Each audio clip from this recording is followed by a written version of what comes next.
The walkthrough is your few minutes to look at a property, and if you can take advantage of those few minutes, you can save yourself a lot of time by not looking at a lot of houses and wasting a lot of money getting inspectors to come in and show you the things that you could have very easily saw for yourself. I've already done the inspection, but I'm just going to point out some of the bigger things that I noticed. I always get started here at the front. The water meter, check the water meter, make sure it's not moving so we don't have any underground leaks. Up here at the front of the home, where the water main comes in, looks like they've had some work done to it pretty recently. You can see how fresh that copper line is, how new this hose bib is. Not real secure, so they replaced some of this PVC here, and they've got the irrigation system off, so the irrigation system ties into the water line before the main shut off, so you can leave the country, leave the state, whatever you want to do, have your main water shut off to your house but still irrigate your plants. Yeah, you can still irrigate your plants if you choose to put them in. Bonding on the water line right there. The electrical system looked good today. Got an arc fault breaker that doesn't want to trip inside there. Irrigation system was completely locked out, so we didn't test it. This arc fault right here, it's not tripping, it's not testing, not like this one. That's the way it should be. This one needs to be replaced. So we check the AC for 40 amps. Make sure we're good there. The wiring under here is all copper today, so it all looks good. 200 amp main service. We do have a old circuit breaker up here that they've likely replaced. Can you guess which one? Who cares? I don't care. But we do have termite treatment. Looks like 2003, so that's the initial termite treatment. It really depends on what company you use, if you can extend that warranty or not, especially if you're selling it. Some home buyers like to have that warranty when they move in. It's kind of a good selling point if they're worried about termites. The driveway looks great today. Garage door looks great. Walkways look great. We don't have much settlement, much movement. We do have a drain that's broken out there. You know, it's Arizona. A lot of people wear flip-flops and stilettos, shoes, heels, anything like that. You know, that's a trip hazard at that point. So most of the light fixtures on the house are about ready to fall off. That's got a photo cell on the front of that one, photo cell on the front of this. But yeah, this whole thing is ready to fall off the wall. So I'm a little concerned about those today. We do have a pop bottle up there blocking one of those soffit vents. Flashing looks good. You can see some of the underlayment there at the edge of the roof. Doesn't look bad. This is the window on the front of the house. We were having some hard times closing today. It's actually got some moisture inside the window too, so it's fogged out. So we've had a tree here, tree there. I know it was a tree because there's fence posts there from where they tried to tie it up. Your drain system goes underneath your property right out there to the street. See that black cap right there? That's where the clean out connection is, where the clean out is. So I'm a little bit concerned about your drain system under here with all the roots that were in here at least sometime in the past, but the client did not order a sewer camera inspection today, so I'm not doing it. I'm gonna politely recommend it a little bit, but I'm not gonna push it. 20-year-old house. It's up to them if they want to get it. That's your kitchen exhaust above your microwave or in your microwave, so your cooking exhaust comes out right into that towel with the duct tape on it. Gates on the side of the property. Both of the pilasters are loose, so the gates don't want to line up and latch right. And see, that's not centered. It's loose against the wall. See, this whole thing moves. See the bracket that used to be here to hold it? It's gone now. So we need some repairs on the gates to get them to close and latch properly. So we've got another window over here with some foggy, some etching on it. Windows are not in good condition here today. Most of the screens are in the garage, but I didn't pull them out and test them. This window was wide open when I got here today. completely wide open. It's crazy that I have everything else locked, but the window is wide open. International Cooling Product, ICP. It's not an insane clown posse, promise you, but it is 3.5 ton unit from 2015.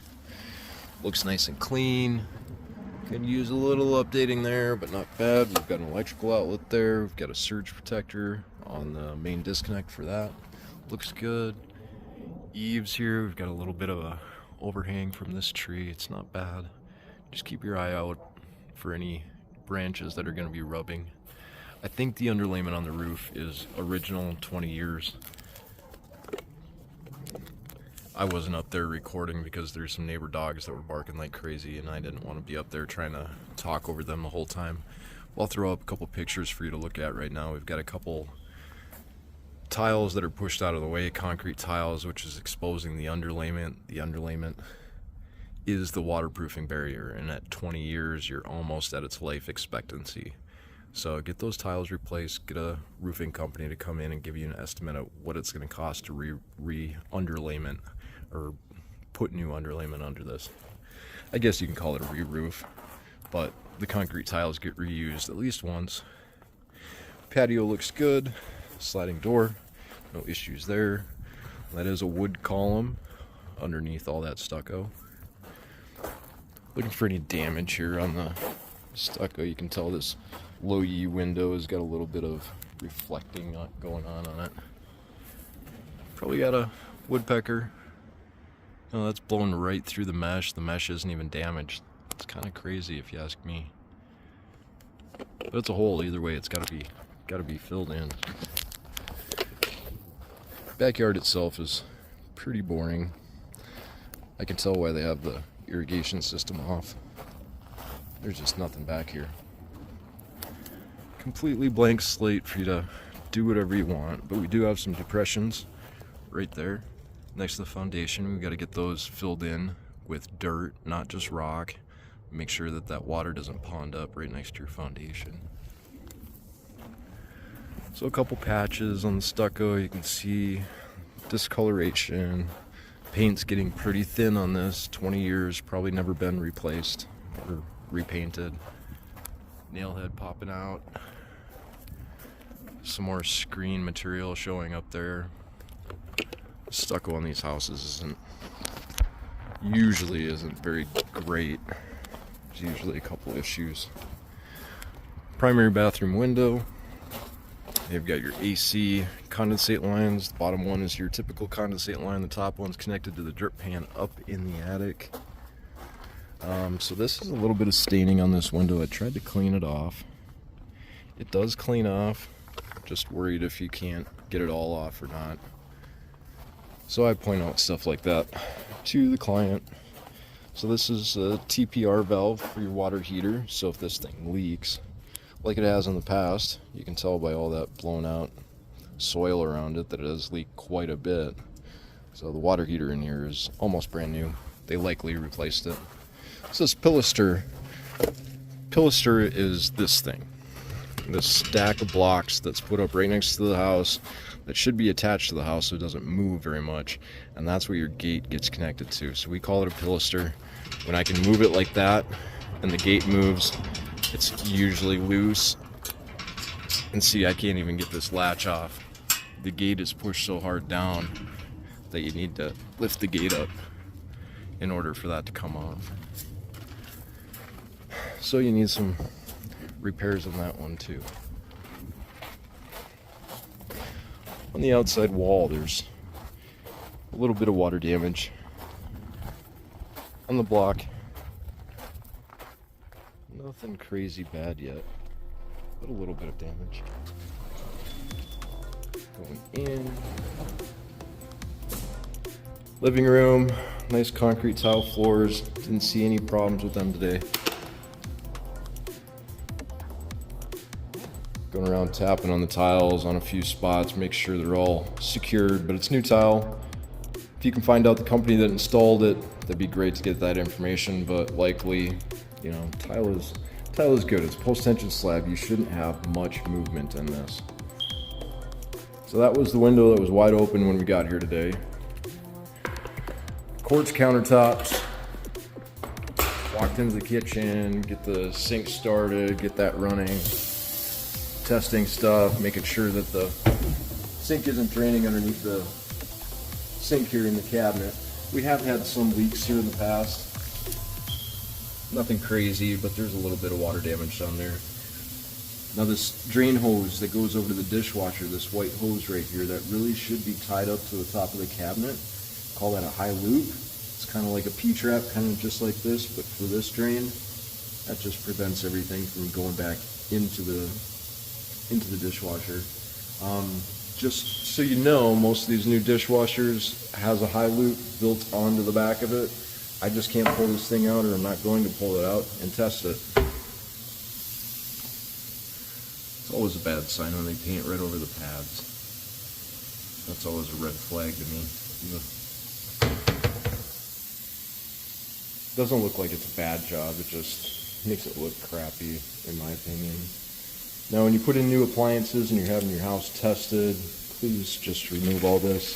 I had to take it all off and throw it in a drawer just so I could test the oven, but if you didn't pull all that stuff off, the person that installed it never tested it. So how do I need to know it's going to work? So the person that installs it should remove all that stuff and test it and make sure there isn't any problems with it before the home inspector shows up. Back to the oven. Make sure everything's good in there. We always take this out. This tape is really hard to get off, but there's an anti-tip bracket in here. Just this little angled piece of metal that gets screwed into the floor, and then your oven slides underneath of it, and that'll prevent the oven from tipping over. If anybody were to jump on the front of it. Back in there. So all this debris on top of the oven today happened when I turned on the vent fan up in the microwave. So it does have an exhaust vent that goes out, but as you can see on the outside, it was all plugged up and they've got air blowing right in your face. It's coming right here. So I don't think you want to be standing here cooking and having air blowing right in your face, basically. Microwave was good, we tested it. Tested the fan, tested the light function underneath. Make sure it's all working. Looks good. GFI protection in the kitchens is working awesome. No issues. 2 circuits. You've got 1 GFI there connected to that outlet and that outlet. And then there's another GFI there. That's connected to that outlet there. So this is that window that didn't open. I don't know if you can tell the fogginess in this window, fogginess in that window. It's kind of hard to see if you don't look at it right. It just looks dirty, but it's, yeah, whatever. It's just really foggy. I shouldn't have taken that smoke detector off either, and now it's gonna beep at me. So this is what we call foggy. Does that look foggy to you? Sure looks foggy to me. And then areas that aren't foggy are a lot clearer. See that? It's not latching either. Need some repairs on that. Water line for the fridge. Didn't test that, but I did test the electrical outlet. Works fine today. Works good. Do have a phone jack if you need to call somebody. Door stop looks good. A little bit of paint on that. That's going to be a high traffic area. That's you can get a lot of hands and tools. Everything gets set on that. So probably just finish that with a really hard paint, in my opinion, just so you can clean it a lot better. Just wipe it off and not worry about it staining. So we've got a closet here. Sliding glass door is working good. Dual fans on the ceiling. Yes, both the lights were working. One of them decided to turn off. Surround sound speakers wired up down there into a proper speaker connection. So you can get your surround sound. I don't see a center channel, but smoke detectors are original. They look like they're about 20 years old. They didn't have a date on them actually. And because you have an attached garage, there's no gas here.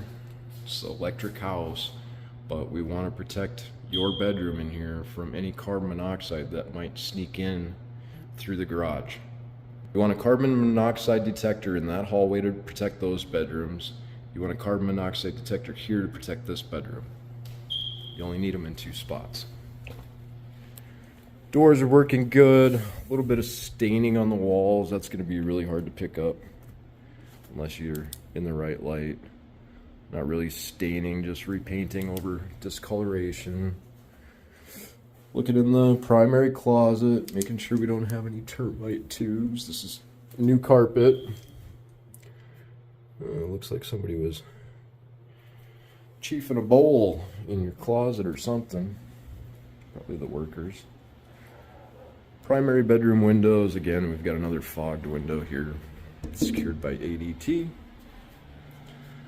Window was functioning just fine today. So in the primary bathroom, both sinks are running great. We've got push stop drains in them. Check underneath, make sure there's no leaks going on. Test the toilet. The toilet was giving me a problem earlier.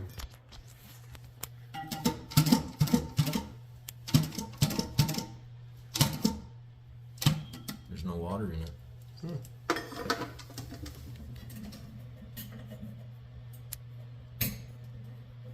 Yep. Water valve is on, but it's not filling at all. The float's sticking. Yeah, the float's built up with a whole bunch of mineral deposits, making the smooth part that this float kind of slides on kind of sticky. These things are not expensive. I'd recommend you replace this whole unit. This thing's getting a little dated as well.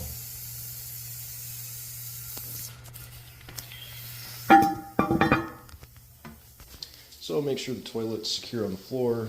Test the window, test the shower. Didn't have any problems with the shower. I want to make sure that shower drain is unsecure. Check the caulking joints. Nothing wrong with this shower at all. It's not working at all. Looks like a brand new shower head, but there's no water pressure up there. We do have water pressure at the bathtub though. That plastic around the window here in the primary bathroom has got to be caulked up, cleaned up. It's just some moisture from the bathroom doesn't get in between those panes of glass. Seal up that caulking joint on both sides of that windowsill. Sure helps.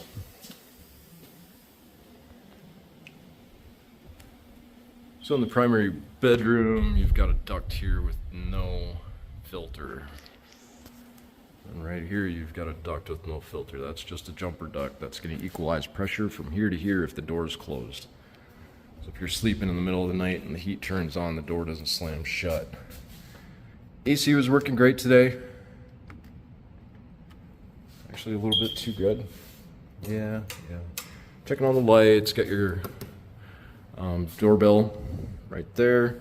Got a security system built in, ADT possibly. I don't test these fully, so I don't go through all that. When I opened the garage door, it wanted to stop right here, so I pulled a little bit harder and then the screws popped out of the self-closing mechanism up there. So you're gonna wanna replace that. I don't really understand why they put that up there. It just doesn't make any sense because this hinge right here, that's a self-closing hinge. You can adjust it by pulling that pin out. That's a self-closing hinge. You can adjust it by pulling that pin out. So it's the way it should be with 2 self-closing hinges, but they added that up on top and it's broken, so just get rid of that and just adjust these 2. You don't need that hinge up on top, that door closer. So in the hallway, we've got our air filters up on the top. Nice and clean, a little bit of debris in the registers today, but nothing too crazy. Bedroom's nice and clean. Fresh coat of paint on here, electrical outlets are working. Door handles or door holes, whatever you want to call them, they're just falling out.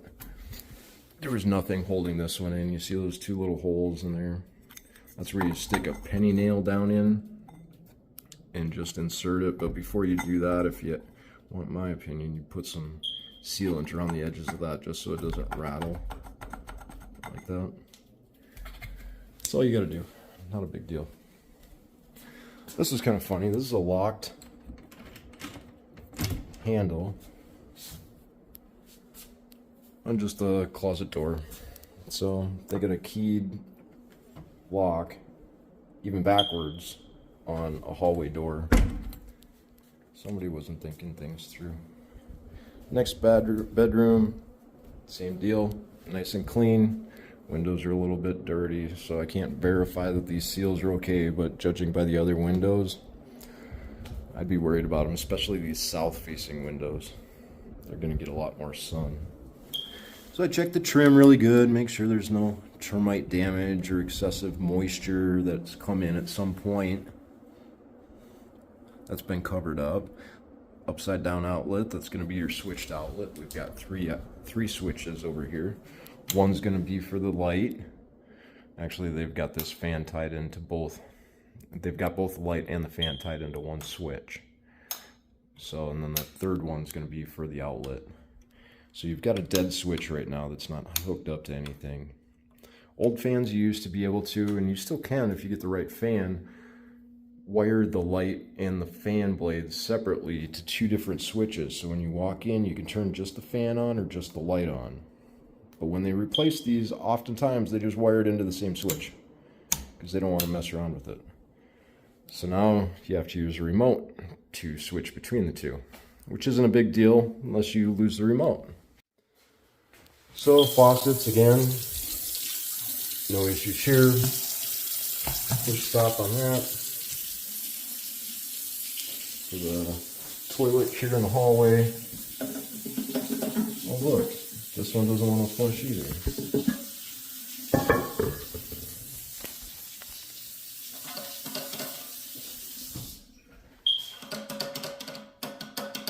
So what's going on? These toilets are junk or what? Doesn't want to lift up at all. Stuck.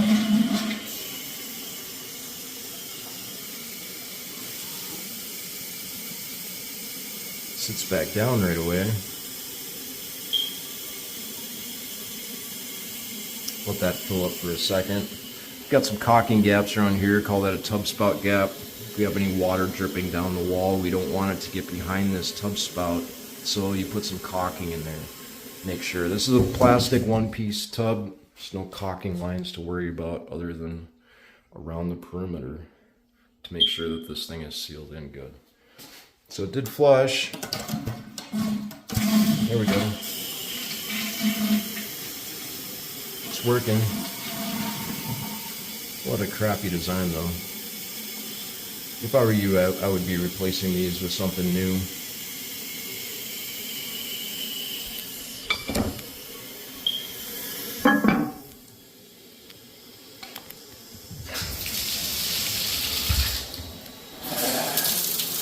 Test out the shower, make sure the shower head's nice and secure, doesn't move in the wall. So I typically run those for at least 5 minutes and try and get the water up a few inches before I drain it, just to make sure that the drain is working good. These old vent fans, still operational, but they always need to be cleaned out. Tested GFIs, medicine cabinets. And then you've got your attic access here in the laundry. So let's go in the garage here. Oh yeah, we don't have any lights. I'm just gonna open this up a little bit here.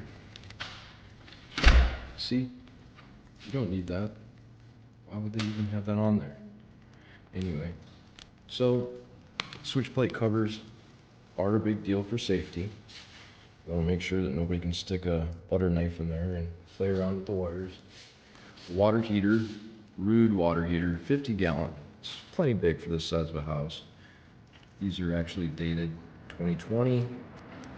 I'd love to see this extend down and over here, because as you can see, this is kind of your home flooring and then this is your garage flooring. The garage flooring has got a slant on it that lets water drain out the door. This cement right here is completely flat.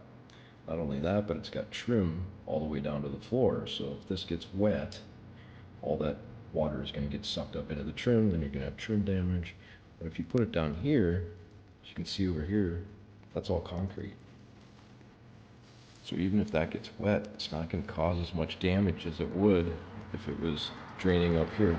So just an FYI, I like to see those drained on there. I understand it makes a trip hazard. I completely understand that. So it might not even make sense to do it here. But if you can in your house, do that. Typical cracking on the ceiling of the garage. Big old line right down the middle. Not concerned about it. I don't see anything moving around. See, the garage is not air conditioned, nor is it heated, so temperature, pressure, moisture changes in here. You drive your car in here after you just drove through a rainstorm, and now your car sits in here, and you know, it evaporates moisture into the air. That's why it's a big deal to use exterior grade paint in the garage and not interior paint. Exterior paint helps stop some of that humidity from getting into that sheetrock, whereas if it was interior, you wouldn't have that type of protection.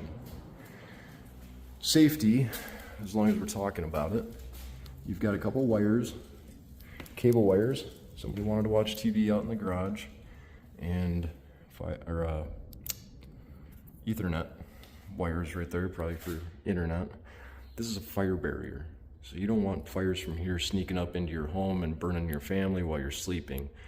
I know it's dramatic, but with this sealed, it gives you around roughly 45 minutes before a fire breaks out, before that fire is supposed to, or potentially, in theory, could get back into home. Garage door is working great today.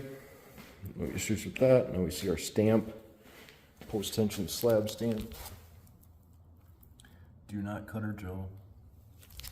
There's metal cables through all of this concrete, and you cut or drill into that, they're under a lot of tension. They could break and cause a lot of damage. Not only that, but injury.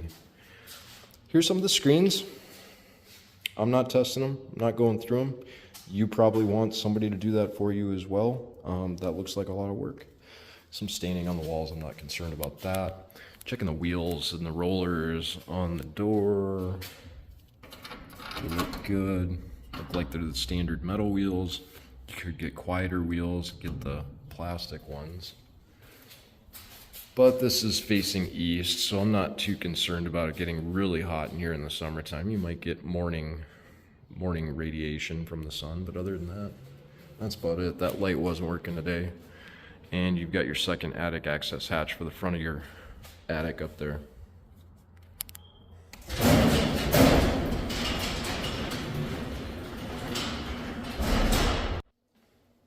And that pretty much does it for the inspection today. I'm going to put this report together, send out 3 reports to my client and the agent that recommended me. Thank you, Pat. I always appreciate working for Pat Monahan. So I'm going to throw together a key findings report, which will have all of the goodies, all the red and blue items on it at the end of the day. Those are the items that I think should be fixed or repaired or replaced before you buy it or after you buy it. Red items are usually before, blue items are typically after. Don't stress out about anything under $100. Seriously, if it's under $100, just note it and move on. But then they're going to get a property information report that goes over everything. It has all my pictures in it, all the data, all the status, styles and material, everything they want out of the home inspection is going to be in that big report. And then on top of that, they're going to get a termite inspection report. No termites, a little bit of faulty grade on the backside, no water leaks, no conducive conditions. So looks pretty good today. Besides a couple things that weren't put together very well when they updated this house, it's a perfectly livable house. This sucks now that I thought that I fixed the toilet here. It's just continually running. Nope, that float was just sticking a little bit. Well, at least we got the water off, but definitely putting that in the report. I'm Home Inspector Dan. I appreciate you guys tagging along with me today in Phoenix, but I'm gonna go home, work on this report, try and get rid of my headache. So have a good day. We'll talk to you later.